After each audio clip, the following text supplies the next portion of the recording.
Neza nanone bakunzi ba L55 TV show twongeye kugaruka kubagezaho akandi gace k'inkuru yacu, akandi gace k'inkuru inkuru ya John ndetse na Isabella.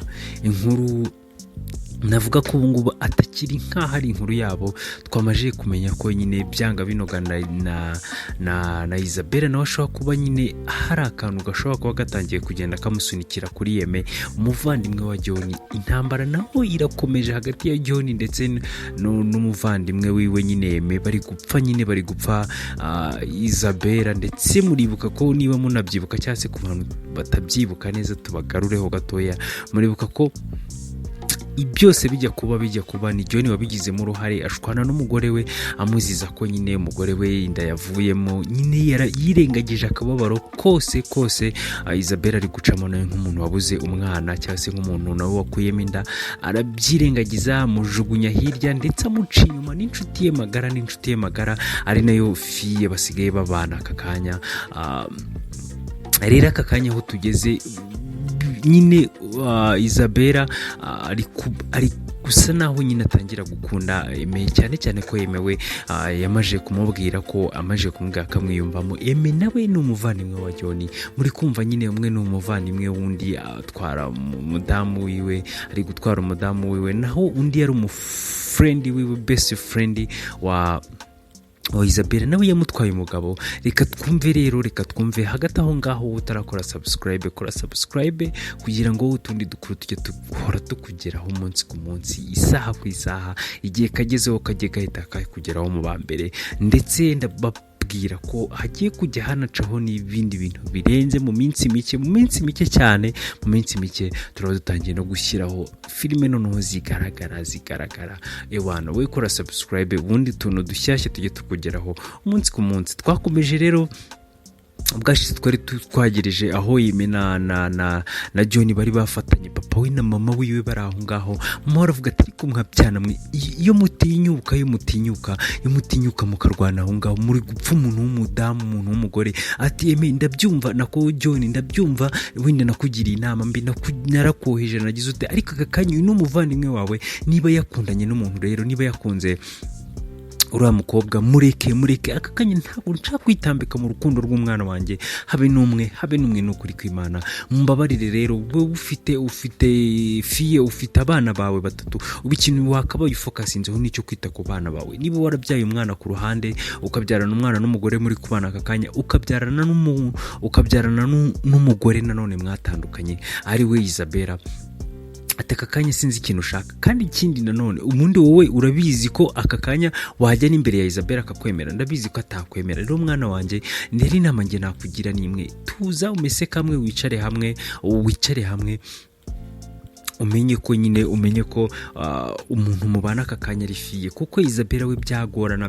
Uriya mukobwa twamugiriye nabi, twaramututse, twamugize gute, ntabwo twigeze twumva nyine akababaro kiwe. Yego pe, ntabwo nyine na nungu kubyakira byari byaza muri njyewe nyine, ariko aka kanya nanone ngomba kubyakira, kuko niba atwite umwuzukuru wanjye, byanga binoga nyine. Erega nuko nyine kari karajemo, nuko kajemo nyine ko kuvuga ngo wenda ntabyara, ntagira ute, nta rundi rwango rwari ruri hagati yanjye nawe, nta kindi kintu namuzizaga. Noneho Ema aravuga ati rero mama, reka mbwiza ukuri, aka kanya ntabwo nkeneye ngo wibohore ugira ute, wamwanga utamwanga, ubu kimwanga, ubu zamwanga, ubu uzagira ute, ube waramwangaga, ibyo ntabwo bindeba. Aka kanya menya ko Isabella ikizaba cyose, naramuka mpaye amahirwe tuzabana, kandi wabikunda utabikunda ntacyo bimbwiye, nta nicyo wanabikoraho pe. Noneho mama aravuga ati mwana wanjye tuza, ntabwo nanjye nshaka kongera kuzivanga mu nkundo zanyu, ntabwo ibyavuyemo narabibonye, uko ibintu byose biri kugenda ndabibona. Ati ahubwo wowe uzampuze na Isabella, byibura musaba imbabazi. Noneho mama aravuga ati reka uravuga uvuye aho, ntabwo ati niba hari n'ikintu kidashoboka byonyine no kubona Isabella no kubona n'umwana we biragoye, ntago byapfa gukunda, kuko njye namusezeranyije ko umwanzuro azafata wose nzamushyigikiramo, kandi yavuze ko atifuza ko umwana we nyine hari umwe muri mwebwe wazamubona vuba. Ntabwo nyine yari yabyakira aka kanya, namwe murabyumva. Noneho mama we nyine ko akunda nyine ashyuha, aravuga ati ntagomba kumubona, se umwuzukuru wanjye, ni umwuzukuru wanjye, ngomba kumubona isaha n'isaha igihe mushakiye. Noneho Emma aramubwira ati rero ibyo uvuga byose nyine komeza ubivuge, kuko ntago uzahaba, nta nubwo wanamubona, ubundi se wamubona ari ndamukweretse. Ati ibyo ngibyo nibyo uri kwibwira, ati kuko nanjye ndamushyigikije 100%, ariko mama wibagiwe aka kanya uriyibagije ukuntu wamusohoye muri ino nzu, wibagiwe inshuro zose wamusohoye, wibagirwa amagambo wamubwiraga, wibagiwe buri kimwe cyose, urabyibagiwe se aka kanya. Ati mama nawe ati ntabwo mbyibagiwe, ariko nanjye uriya n'umwuzukuru wanjye ngomba kumubona. Noneho papa wabo nyine aratuje, aramubwira ati rero reka nkubwize ukuri rero madamu, ceceka mbabarira uceceke, ntabwo nshaka izi ntambara, mbabarire muceceke, nyine mureke ibintu byose tubishyire mu biganza bya Isabella. Umunsi nyine azumva yabohotse, umunsi azumva nyine yatuje, yasize ibintu bye ku murongo, tuzamureke. Noneho John nawe ati nta mpamvu yo kumureka, rega atwite umwana wanjye, umwana wanjye ngomba kubona, iriya ni imfura yanjye, uriya niwe imitungo yanjye yose igomba kujyaho.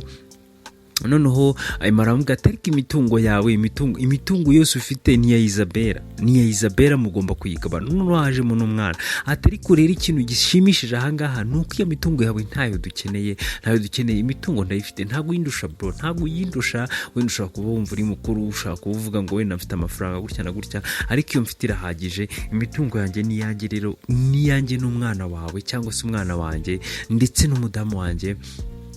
Ntabwo wenda aka kanya navuga ngo ni umudamu wanjye kuko ntibiraba, ntarabyemera, ariko mbigusubiriremo 100%, uriya n'umwana wanjye, kuko akivuka namaje gusezeranya Isabella ko nzahita mwibaruzaho, nzahita mwiyandikishaho. Noneho John nawe ati yuvuga ngo utinyuka mu kanwa kawe ukabivuga ngo ni umwana wawe, ubushingiye ku kintu wowe wateye iyo ndani, wowe wagize ute? Noneho Emma aramubwira ati bro, igihe yari agiye kwiyahura, igihe wari wamwirukanye yabuze ahaba, we n'inshuti ye mwamugambaniye mukatuma ajya kwiyahura, wari ubizi se? Uwo mwana se wamutekerezagaho? Ntabwo wamutekerezagaho, ariko nuko ntari mbizi, iyo nza kuba mbizi ntabwo nari kubikora. Noneho Emma aramubwira ati kuba utarubizi ko umwana icyo gihe wirengagije uwo mwana, cyane ariko nibo warirengagije nyina, n'umwana bivuze ko utamushakaga, nibo rero warafashe umwanzuro wo kwirengagiza nyina, ukaba warafashe umwanzuro wo kuvuga ngo ndahomye mpumishije ijisho rimwe, reka nirengagize nyina. Ubwo bivuze ko n'umwana wamwirengagije, rero uwo mwana ntawe uzabona. N'ukuri ko Imana nabikubwizamo ukuri, ntawe uzabona 100%. Bakiri kuvuga ibyo ngibyo rero, bakiri aho ngaho, bagiye kumva umuntu arakomanze, baravuga ati umuntu waza amasaha ninde? Babaza John, ese hari umushyitsi wateganyaga? John aravuga ati nta muntu umushyitsi nateganyaga. Bagiye gukingura, ababona nyine maravuga yajya kumusuhuza, nyine urukumva yemenewe muto yaho ngaho ajya kumusuhuza, ahita komera, avuga ati welcome back, nyine urakaza neza, kuse ko cyo butatubwiye kucyo uba waje gutya gusa. Bagiye kubona nyine baravuga ati se umuntu muri kuvugana ninde uri guha karibu hano? Noneho akinjira nyine. Noneho mama wabaye ajya kumusuhuza, avuga ati mwana wanjye wagarutse, agiye kumusuhuza nyine. Wa mukobwa nyine bisa nkaho nyine ari wa mukobwa wa mushiki wabo je, arangije ahita agenda nyine abasuhuza nyine, ahita asuhereza ikiganza mama we, amusuhuza nyine nk'umuntu utabishaka, ndetse na papa we ndetse na John bose abahereza ikiganza. Baravuga ati mwana wacu kukiri kudusuhuza gutya, ibi ngibi ni ibiki? Naho wa mukobwa nawe aravuga ati reka n'ukuri ko Imana njye narabarakariye, ntabwo mwambwise ukuri ko mwagiye mugafata ntuza Isabella mukamufata nabi kuri uru rwego, mukamufata nabi kugeza ubwo agiye kwiyahura. Ati cyane wowe, ati ubundi bikamubwiza ukuri, kuba umuntu najyaga mfatiraho nk'urugero, kuba umuntu najyaga nizera, gute watinyuka nka bro wanjye, gute watinyuka gufata Isabella ukamukinisha kuri uru rwego, gute watinyuka bro? Nukuri ko Imana reka mubwiza ukuri, sinzi ikintu nakubwira, ariko nta kigenda cyawe pe, nta kigenda cyawe.